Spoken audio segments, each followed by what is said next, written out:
Capítulo 9. A volição ou espírito do homem.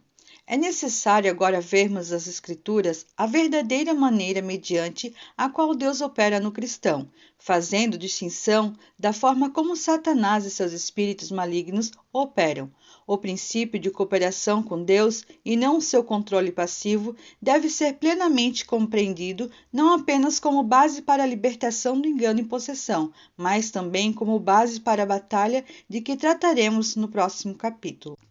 De maneira breve, podemos dizer que o Espírito Santo que habita no espírito humano regenerado confere poder e opera por intermédio das faculdades da alma e dos membros do corpo somente com a cooperação ativa da vontade do cristão, ou seja, Deus no espírito do indivíduo não usa a mão deste à parte da decisão tomada pelo homem de usar a própria mão.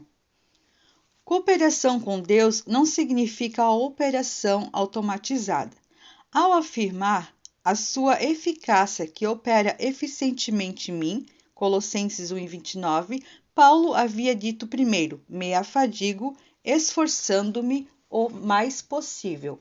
A expressão me afadigo não quer dizer que mãos, pés e mente trabalhavam automaticamente em resposta a uma energia divina, assim como o motor funciona em resposta ao combustível. Por trás do que eu me afadigo está a plenação da vontade do apóstolo, dizendo, eu escolho trabalhar.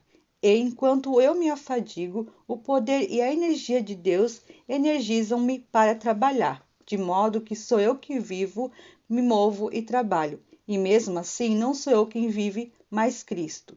O Espírito de Cristo vive em mim. Veja Gálatas 2:20 e Filipenses 1:19. O mesmo ocorreu com aquele que era maior do que Paulo, que disse, eu desci do céu não para fazer a minha própria vontade, e sim a vontade daquele que me enviou. E eu nada posso fazer de mim mesmo. João 6:38, 5:30. Apesar disso, ele disse também, meu Pai trabalha até agora e eu trabalho também. Fará também as obras que eu faço. Versículo 17, 14 e 12. Jesus tinha uma vontade distinta, mas veio não para fazer sua própria vontade, mas sim a do Pai. E estava fazendo isso quando disse àquele que buscava seu poder de cura, eu quero ficar limpo. Marcos 1:41. O mesmo deve acontecer na vida do cristão, dada a união essencial de sua vontade com a vontade de Deus e o poder energizante do Espírito Santo por sua própria e deliberada escolha em harmonia com a vontade divina. O cristão emprega ativamente sua vontade ao governar seu espírito, alma e corpo. Deus habita em seu espírito e coopera com ele mediante sua volição exercitada. Deus governa o homem renovado por meio da cooperação de sua vontade. Para a libertação do poder do pecado e a proteção contra a operação dos espíritos enganadores, é importante que tenhamos uma compreensão clara do propósito de Deus na redenção. Deus criou o homem com domínio sobre si mesmo. Esse domínio era exercido mediante os atos da vontade, da mesma maneira que o Criador agia. No entanto, o homem caiu e, nessa queda, submeteu sua vontade ao governo de Satanás, o qual, a partir daquele momento, tem governado o mundo por meio de seus espíritos malignos, usando a vontade escravizada do homem caído. Cristo, o último Adão, veio assumindo o lugar do ser humano, escolheu a obediência à vontade do Pai e jamais, nem por um momento, desviou-se da perfeita cooperação com aquela vontade. Na tentação no deserto, ele recusou exercitar seu poder divino segundo a vontade de Satanás. Nos momentos de sofrimento no Getsêmani, sua vontade jamais vacilou na decisão de fazer a vontade do Pai. Como homem, ele desejou a vontade de Deus, tornando-se obediente até a morte, conquistando assim a regeneração do homem, não somente na reconciliação com Deus, mas também na libertação da escravatura de Satanás e a restauração da vontade humana renovada e santificada ao seu lugar de livre ação, exercitada, deliberada e inteligentemente em harmonia com a vontade de Deus. Na cruz do Calvário, Cristo operou a salvação do espírito, da alma e do corpo do homem, salvando-o do domínio do pecado de Satanás. No entanto, aquela salvação plena foi realizada no crente mediante a ação central da vontade, quando esse deliberadamente escolhe a vontade de Deus para cada departamento de sua natureza tripartida.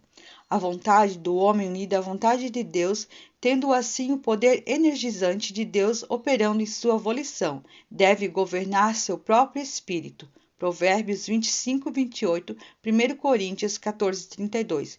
Pensamentos ou mente, Colossenses 3 e 2, incluindo todos os poderes da alma e corpo. 1 Coríntios 9, 27. Por meio da apropriação do poder libertador de Deus da escravidão do pecado e de Satanás, o cristão readquire liberdade de ação de sua vontade, de modo que alegre e espontaneamente deseja a vontade de Deus, enquanto como homem renovado reassume o domínio sobre seu espírito, alma e corpo e reina em vida por meio de Jesus Cristo. Romanos 5,17.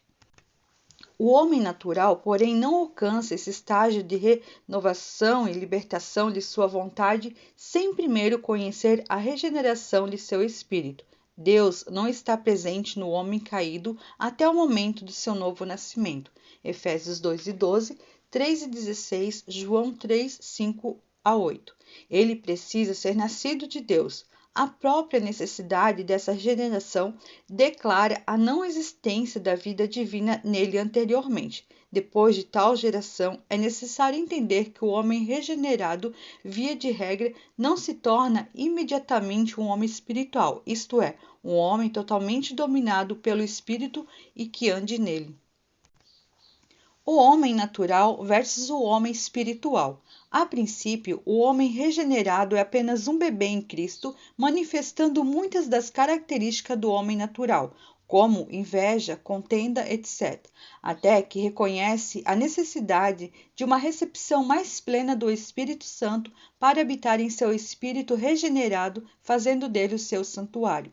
O homem regenerado é totalmente dominado pela alma e pelo corpo. O homem regenerado tem seu espírito despertado e habitado pelo Espírito Santo, embora ainda possa ser governado pela alma e pelo corpo, porque seu espírito está comprimido e preso. O homem espiritual tem seu espírito liberado das cadeias da alma. Hebreus 4:12, para ser o agente do Espírito Santo na mente e no corpo. É neste ponto que, pelo poder do Espírito Santo, sua volição é conduzida para a harmonia com Deus em todas as suas leis e propósitos, e todo o homem exterior é colocado sob autocontrole. Por isso está escrito que o fruto do Espírito é o domínio próprio. Gálatas 5:23. Não é apenas amor, alegria, paz, longanimidade, mansidão, manifestadas por meio do canal da alma, a personalidade, mas no verdadeiro domínio sobre o universo do próprio ser. Todo pensamento levado cativo na mesma obediência à vontade do Pai que Cristo manifestou. 2 Coríntios 10:5. Seu espírito também é governado da câmara da vontade, de modo que ele possui um espírito sereno e pode se calar ou proferir o que está em seu espírito, bem como o que está em sua mente. Provérbios 17:27. E seu corpo obedece ao leme da vontade, sendo um instrumento disciplinado e alerta para que Deus lhe dê poder e capacitação, um instrumento que pode ser manuseado com inteligência como um versículo para o serviço, não sendo mais o dominador do homem ou uma mera ferramenta de Satanás ou dos desejos desordenados. O chamado para a decisiva ação da vontade. Tudo isso fica muito claro nas cartas do Novo Testamento. Nosso velho homem foi crucificado com ele. Romanos 6:6. É dito em relação à obra de Cristo no Calvário, mas aquele que deseja que esse fato potencial seja uma realidade em sua própria vida é chamado para declarar suas escolhas com atitude decisiva, nas posições negativas e positivas. O apóstolo Paulo apela repetidamente ao cristão redimido para que haja decisivamente com sua vontade, como as seguintes passagens mostram: ações negativas. Deixemos, pois, as obras das trevas. Romanos 13:12. Vós despojeis do velho homem. Efésios 4:22. Vós despistes do velho homem com seus feitos. Colossenses 3:9. Fazei morrer a vossa natureza terrena. Colossenses 3:5. No despojamento do corpo da carne. Colossenses 2:11. Para que possais resistir no dia mau, com o qual podereis apagar todos os dardos inflamados do maligno. Efésios 6, 13-6. Ações positivas. Revistamo-nos das armas da luz. Romanos 13:12. Vós revistais do novo homem. Efésios 4:24. Vós revestistes do novo homem. Colossenses 3:10. Oferecei os vossos membros a Deus. Romanos 6:13. Vesti-vos do Senhor Jesus Cristo e nada disponhais para a carne. Romanos 13:14. Revesti-vos de ternos afetos de misericórdia. Colossenses 3:12. Revesti-vos de toda a armadura de Deus. Efésios 6:12. Todas essas passagens descrevem um ato decisivo da vontade, não concernentes às coisas exteriores, mas sim às coisas invisíveis da esfera imaterial, mostrando incidentalmente o efeito na esfera espiritual da ação volitiva do homem. Também enfatizam o efeito do uso decisivo da vontade humana, quando ela age em harmonia com o poder libertador de Cristo.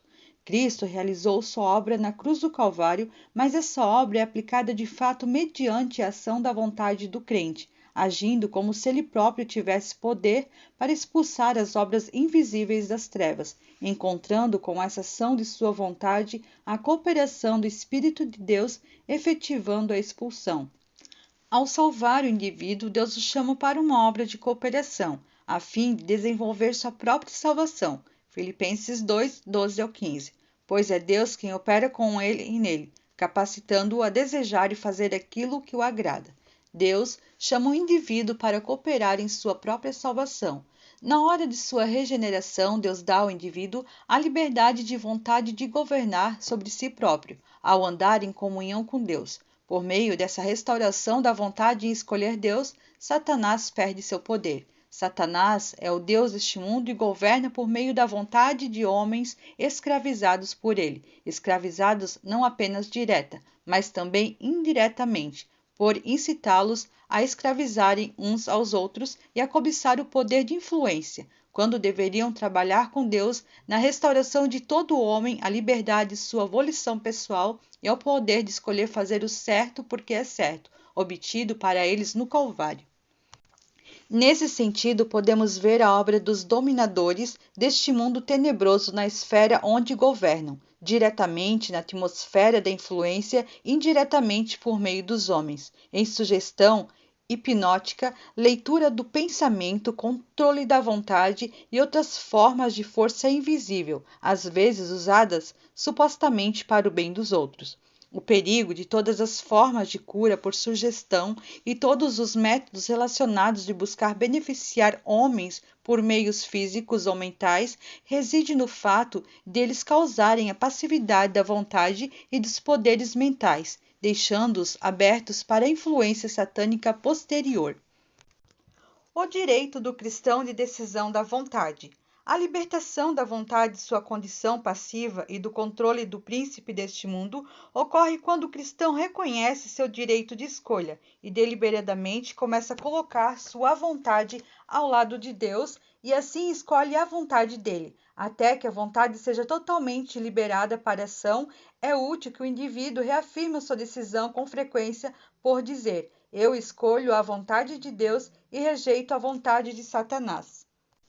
A alma pode não ser capaz de distinguir qual é qual, mas a declaração tem efeito no mundo invisível, isto é, Deus opera por seu espírito no homem quando esse escolhe sua vontade, concedendo-lhe energia mediante sua volição, a fim de que recuse continuamente as reivindicações do pecado de Satanás. Daí para frente, Satanás tem cada vez menos poder. enquanto o indivíduo caminha na salvação obtida potencialmente para ele no Calvário, e Deus adquire novamente um súdito leal no mundo rebelde. Da parte do cristão, a ação da vontade é governada pelo entendimento da mente, ou seja, ela vê o que deve fazer. A vontade escolhe fazer aquilo e então do espírito vem o poder de realizar a escolha da vontade e o conhecimento da mente. Por exemplo, o homem percebe que deve falar, ele escolhe ou decide falar e apela para o poder em seu espírito para colocar suas decisões em prática. Isso significa conhecimento de como usar o Espírito e a necessidade de conhecer as leis do Espírito, a fim de cooperar plenamente com o Espírito Santo. O Espírito capacitado pelo Espírito Santo na retaguarda da vontade. No entanto, ao cooperar com Deus no uso de sua vontade, o cristão deve entender que a escolha da vontade sozinha não é suficiente, conforme vemos nas palavras de Paulo em Romanos 7:18. O querer o bem está em mim, não porém o efetuá-lo. Por meio do Espírito e pelo fortalecimento do Espírito Santo no homem interior, o Espírito, o homem regenerado. Efésios 3:16. A vontade é liberada com desejo e determinação para fazer a vontade de Deus, capacitada a colocar em prática sua escolha. Deus é quem efetua em vós o querer, isto é, ele capacita o cristão com poder a decidir ou escolher. Deus concede o poder para fazer a partir do Espírito onde ele habita e mediante o entendimento do cristão de como usar seu Espírito, assim como claramente entende o uso de sua vontade, de sua mente ou do seu corpo. Ele deve saber como discernir o sentimento de seu Espírito, a fim de compreender a vontade de Deus antes de poder realizá-la. O organismo distinto do Espírito. O fato de que o espírito humano é um organismo distinto, ou seja, separado da alma e do corpo, é claramente reconhecido nas Escrituras, conforme mostrado nessa seleção de versículos. Qual dos homens sabe as coisas do homem, senão o seu próprio espírito que nele está? 1 Coríntios 2:12. O próprio Espírito testifica com o nosso espírito que somos filhos de Deus. Romanos 8:16. Reunidos vós e o meu espírito. 1 Coríntios 5:4. O meu espírito ora de fato. 1 Coríntios 14:14. Não tive, contudo, tranquilidade no meu espírito. 2 Coríntios 2:13. Há também uma separação entre alma e espírito requerida e aplicada pela palavra de Deus, a espada do espírito, e demonstrada em Hebreus 4:12. Por causa da queda, o espírito, em união com Deus, que antes governava e dominava a alma e o corpo, caiu de sua posição de predominância sob o controle da alma e não pôde mais governar.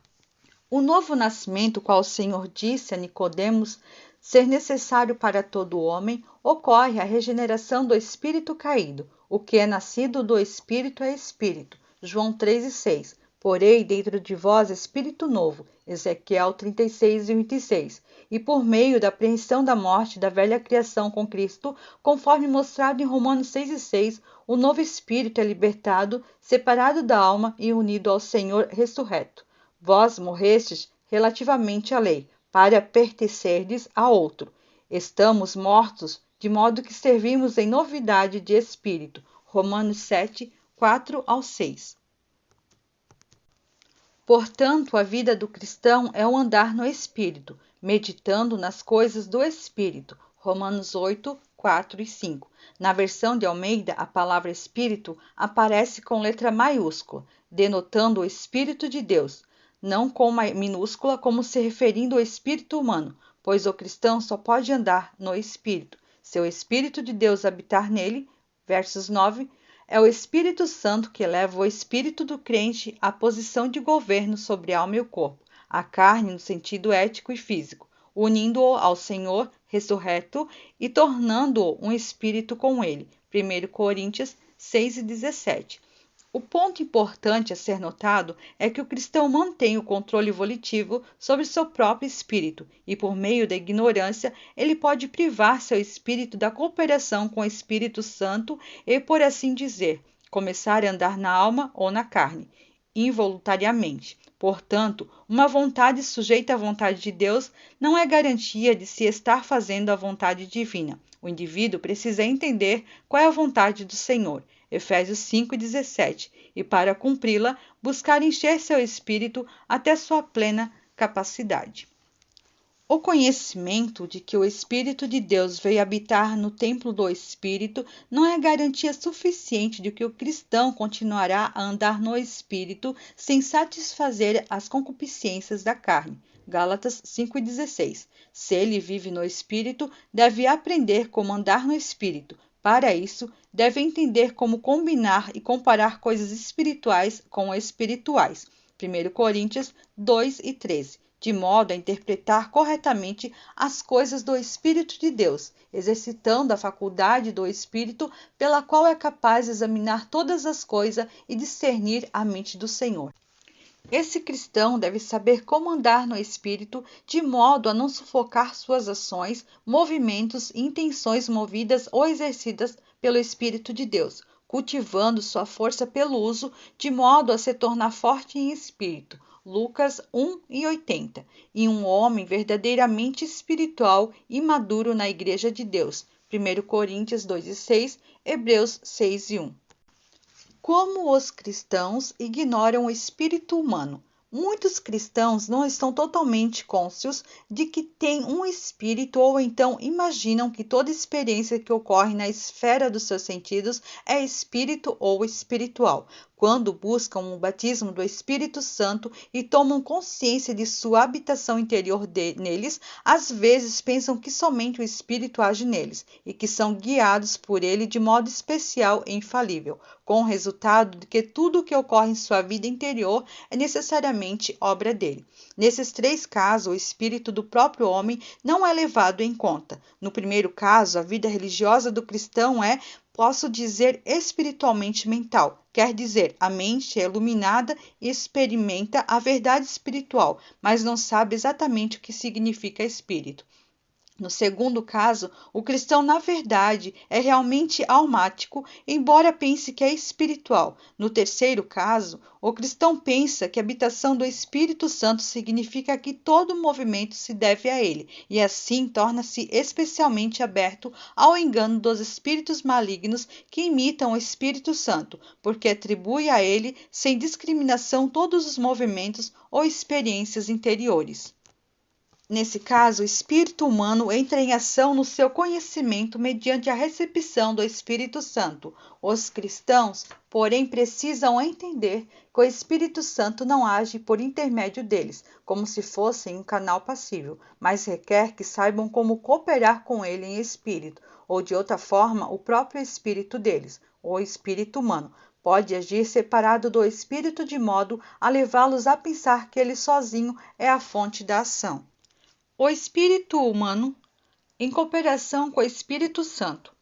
Andar no Espírito e ter a mente do Espírito não somente significa mente e corpo subservientes ao Espírito, mas também que o Espírito humano coopera com o Espírito Santo na vida cotidiana e em todas as circunstâncias da vida. Para fazer isso, o crente precisa conhecer as leis do Espírito, não somente as condições necessárias para a operação do Espírito Santo, mas também as leis que governam seu próprio espírito, de modo a mantê-lo aberto ao Espírito de Deus. Quando o Espírito Santo ocupa o espírito humano como seu santuário, os espíritos malignos atacam o espírito para impedi-lo de cooperar com Deus. Eles primeiro adquirem acesso à mente ou ao corpo com o objetivo de fechar a passagem do Espírito de Deus que habita no centro, ou quando o homem espiritual e a mente e o corpo são subservientes ao Espírito.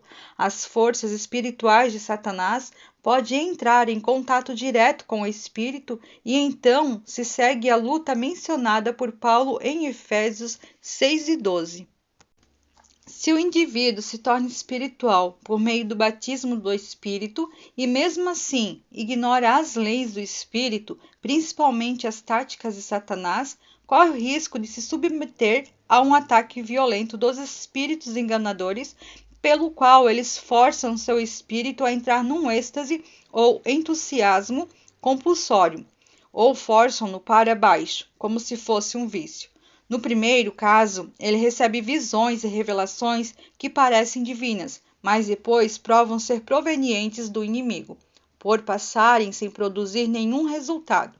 No segundo caso, o homem afunda em trevas e torpor como se tivesse perdido todo o conhecimento de Deus. O controle do cristão sobre seu espírito. Quando o cristão entende esses ataques violentos e diretos dos espíritos maus, ele se torna capaz de discernir a condição do seu espírito e a reter o controle sobre ele, rejeitando todo entusiasmo forçado e resistindo a todo peso e pressão para tirá-lo da posição normal, na qual é capaz de cooperar com o Espírito de Deus. O perigo do espírito humano agir em cooperação com o Espírito Santo e acabar dirigido ou influenciado por espíritos enganadores é muito sério e pode ser cada vez mais detectado por aqueles que caminham quieta e humildemente com Deus. Por exemplo, o indivíduo está sujeito a pensar que seu próprio espírito dominador é evidente do poder de Deus, porque em outras direções ele vê o Espírito Santo usando-o para ganhar almas. Outro pode ter um rompante de indignação inserido no seu espírito, o qual ele extravasa, acreditando que vem de Deus, enquanto as outras pessoas se encolhem com a clara percepção de aquela severidade não proceder de Deus.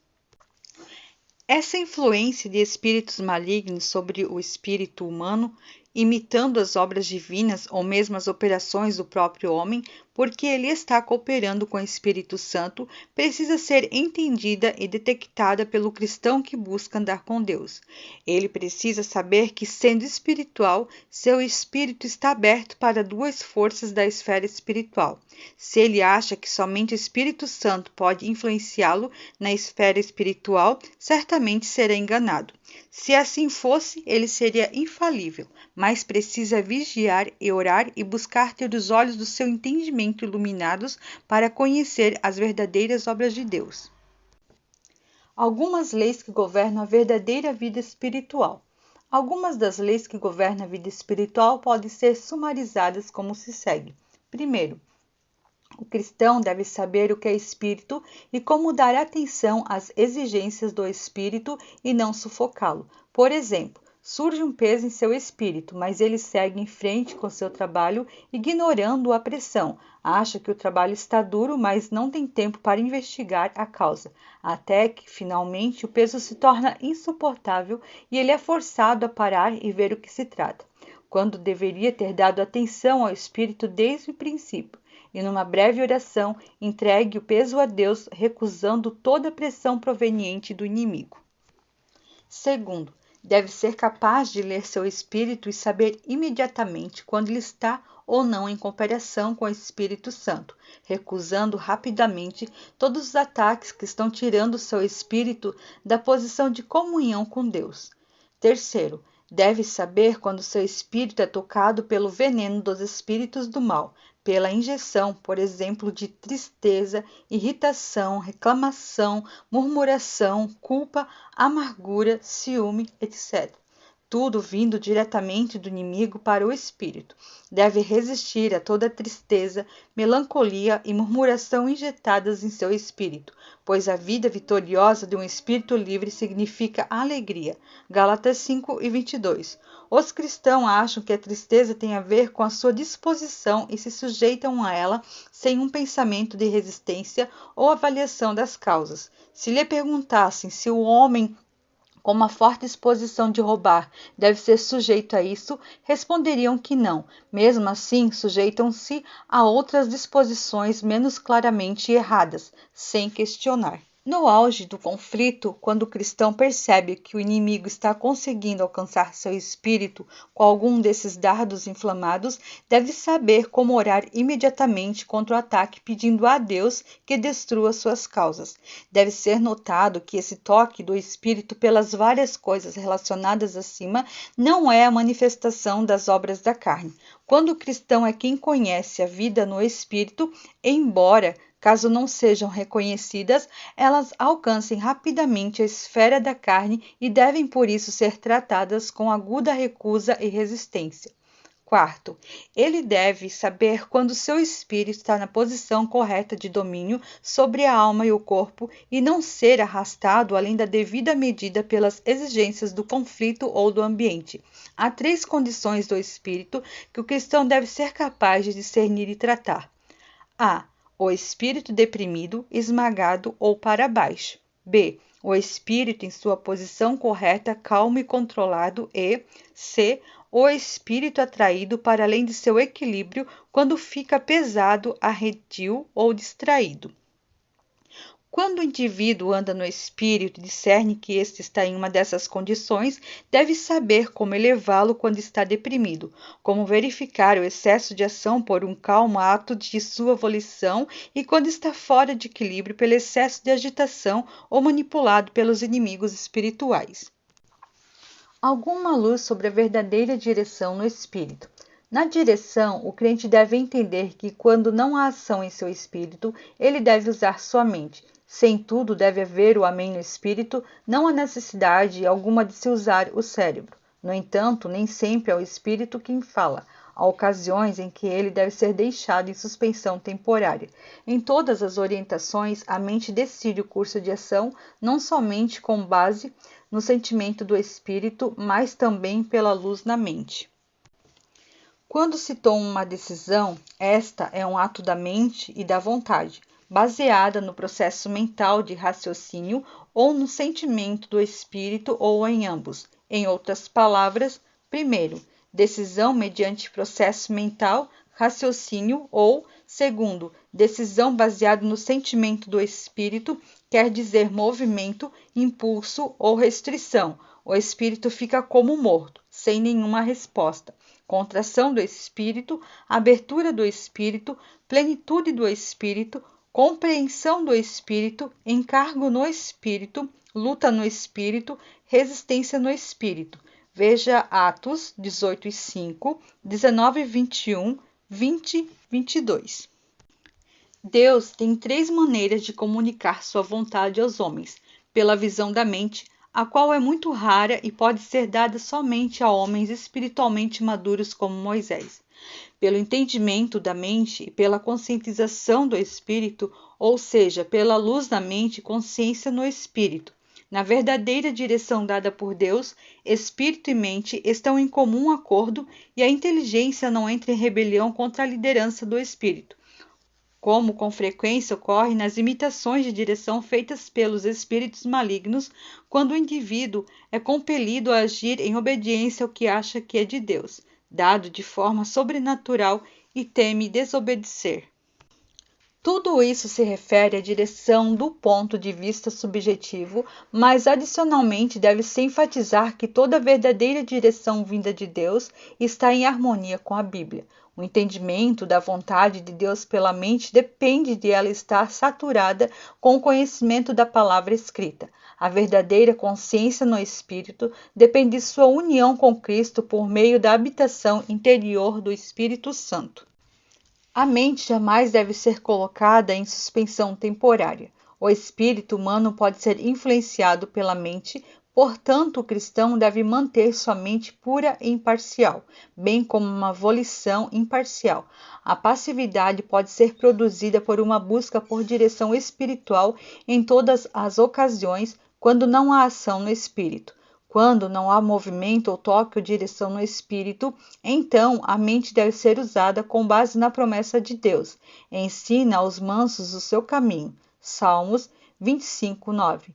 Eis um exemplo dessa utilização da mente, quando Paulo não tinha consciência em seu espírito de nenhuma direção especial de Deus.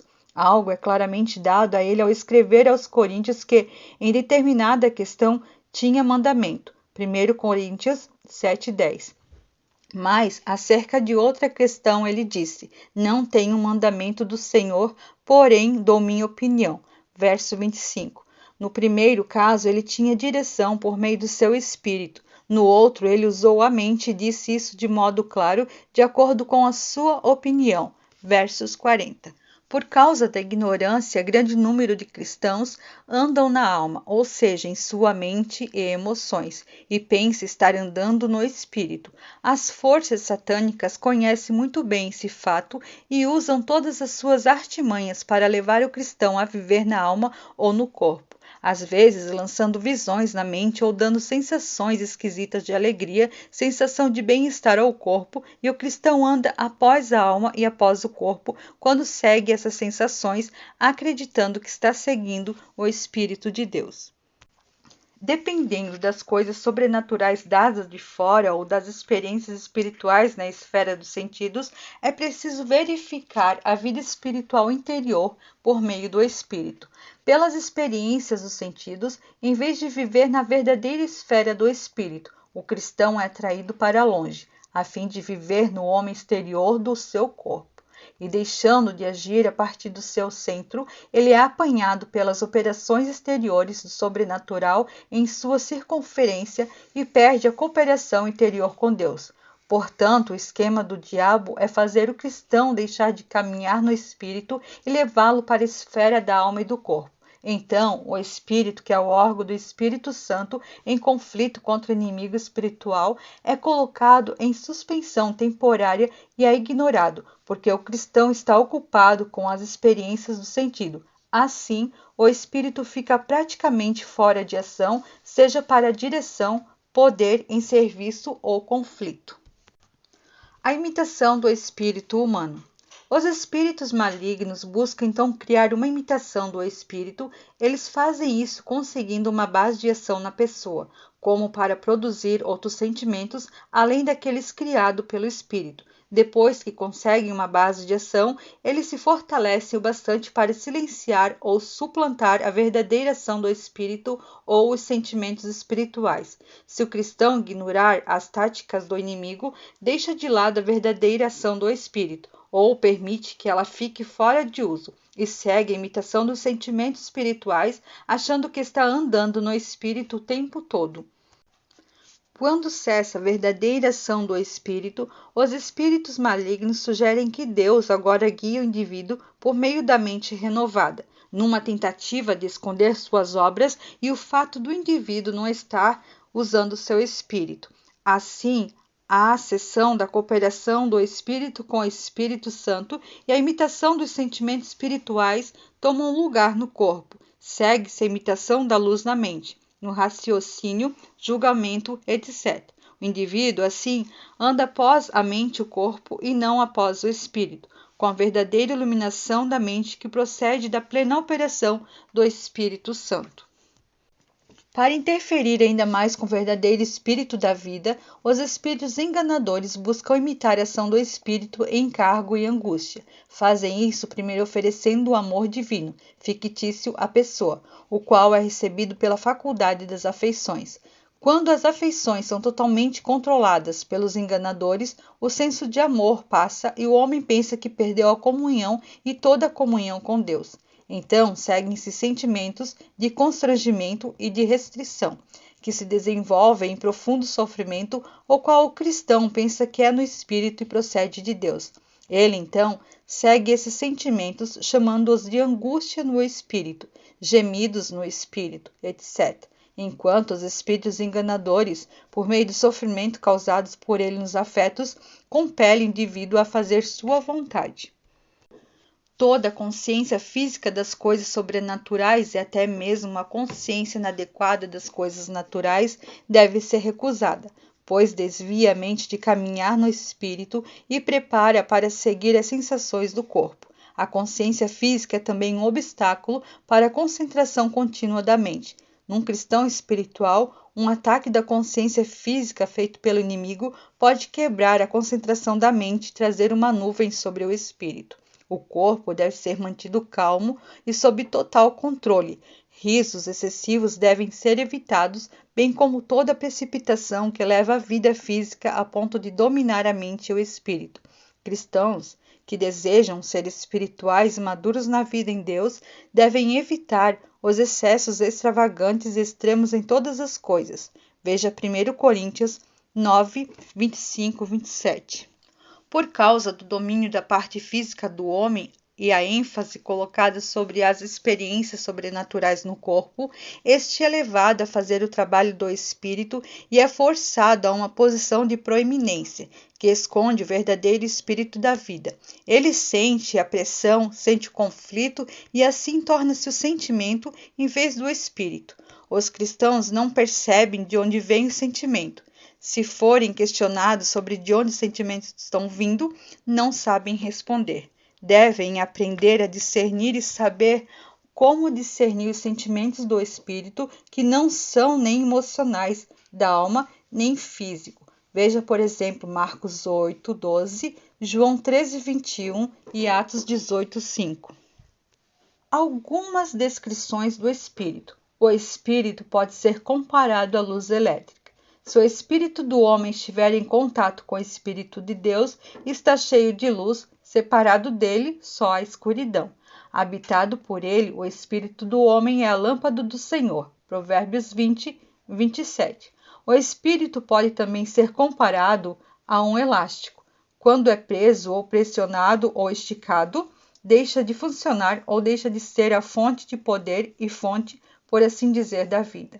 Se o indivíduo se sente pressionado, deve descobrir a causa. Se é questionado, é o seu corpo. Provavelmente dirá não, mas dirá que se sente amarrado por dentro. Então, o que é a causa pressão ou prisão? Não é o espírito. O espírito pode ser comprimido ou expandido, para cima ou para baixo, tirado do lugar, preso ou solto. As possibilidades e potencialidades do espírito humano só são conhecidas quando ele é unido a Cristo, e quando isso acontece, ele é fortalecido para enfrentar os poderes das trevas. A grande necessidade da Igreja é conhecer e entender as leis do Espírito, a fim de cooperar com o Espírito de Deus no cumprimento do seu propósito por meio do seu povo. No entanto, a falta de conhecimento sobre o espírito da vida tem dado aos espíritos enganadores de Satanás a oportunidade de engano, a qual mencionamos nos capítulos anteriores desse livro. Nota: os filhos de Deus podem distinguir mais rapidamente as verdadeiras operações de Deus das imitações de Satanás. Um sumário de alguma delas é dado em forma concisa nas notas suplementares. Olá, meus amados irmãos em Cristo Jesus. Quero convidar vocês a estarem compartilhando esses audiolivros e também dando um like. E se inscreva no canal para que possamos alcançar centenas de irmãos e também deixe seu comentário e sugestões para novos audiolivros.